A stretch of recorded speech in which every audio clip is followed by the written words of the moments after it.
Hey, what's up? I hope you enjoyed that Law 10 of Power, avoiding the unhappy and unlucky as they're infectious, which people see all the time just in regular life. You'll start hanging out with someone you think you shouldn't, and all of a sudden your life goes upside down.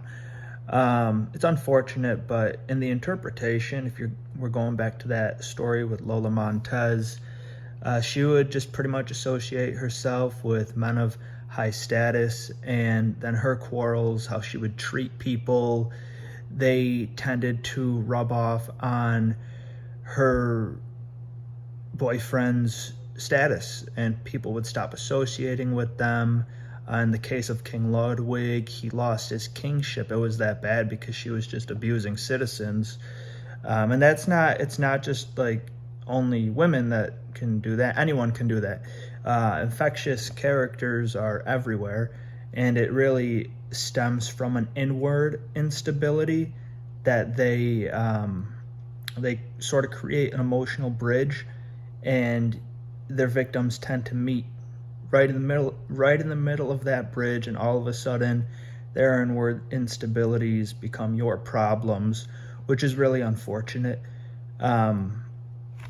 You don't need to invite problems into your life. Some keys to power we want to look at in this Law 10, avoiding the infectious and unhappy and unlucky. You want to consider a few things. Some people are just born into misfortune. They deserve help. The people you want to avoid are the ones that create destructive behavioral patterns, because those are dangerous. Those patterns are what can hurt you. They're typically incurable, and that's just how some people are. People you associate with are critical, so avoid infectors. Here are some types. The main type is the chronically dissatisfied. Those are people that cannot handle being around anyone that's a little more well-off than them, a little more talented than them. Those are the biggest ones to stay away from, the chronically dissatisfied. The only solution for infectors in your life, you have to quarantine them, just disassociate with them. Unfortunately, even if you thought you could help them, you typically cannot. You can't change someone's patterns that easily. The biggest things to keep in mind so that you don't become the infectious type is have good spirits, be happy, and act intellectually.